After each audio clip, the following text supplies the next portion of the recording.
namataan sa bayan ng Pola sa Oriental Mindoro na may presensya uli ng langis doon.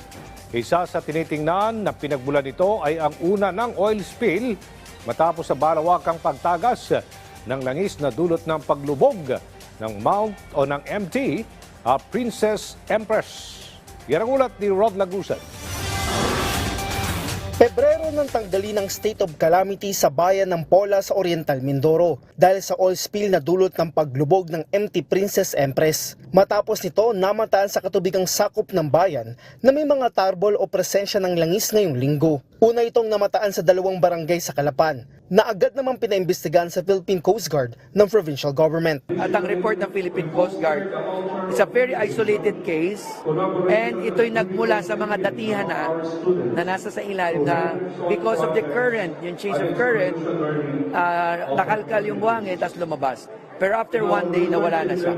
At hindi na siya ulit nagkaroon. Sa bahagi naman ng Pola, noong una hindi masyadong pinapansin ito, ngunit naalarma sila nang dumami ito. Ang difference lang sa tarballs ngayon, hindi siya ganun kasangsang ang amoy. Though may amoy pa rin siya. Hindi lang kasing baho nung before na talaga masakit sa ulo dahil siguro matagal na. Agad nilang hiningi ang tulong ng PCG kasabay ng PDRMO. Kine-check na yon, pinadala na daw para matest yung oil spill doon kung parehas ng oil spill before, yung fingerprinting ng oil. Safety. So yun yung sinasabi. In 2 weeks time, sabi ng PCG. Sa ngayon, nalinis na ang dalampasigan dito sa bayan ng Pola. Wala na dito yung tarbol o presensya ng langis. Ayon sa provincial government, sa isang barangay lang dito sa bayan ito nakita. Kaugnay nito, apektado ang kabuhayan ng mga mangingisda na sa dagat umaasa. Kaya ramdam ng bayan ang epekto nito. Parang bumabangon pa lang tayo. Kaya lang, naging problema natin is yung pangingisda natin, unti-unti lang nakukuha natin. Hindi ganun karami na kamukha ng ating dati. Bumabangon pa lang kami, biglang meron na naman. So more or less, wala na naman kami isda ngayon. Sa bahagi naman ng provincial government, Ito yung mga bahagi pa, remnants ng mga dati pa. Dahil there is no such thing as 100% tanggal yung oil.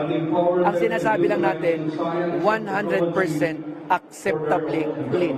So once in a while, may makikita pa rin yung tarballs kasi yung nasa ilalim naman ng buhangin, ang naging decision dati, sa halip na kalkalin, kaya ay nasa sa ilalim. samantala, nagsimula ng makapagbigay ng final compensation sa halos 300 na naapektuhan ng oil spill. Patuloy naman ang pakikipag-ugnayan ng probinsya matapos na matigil ang pamamahagi ng International Oil Pollution Compensation o IOPC nang magkaroon ng kilos protesta sa opisina nito. Rod Lagusad para sa Pambansang TV sa Bagong Pilipinas.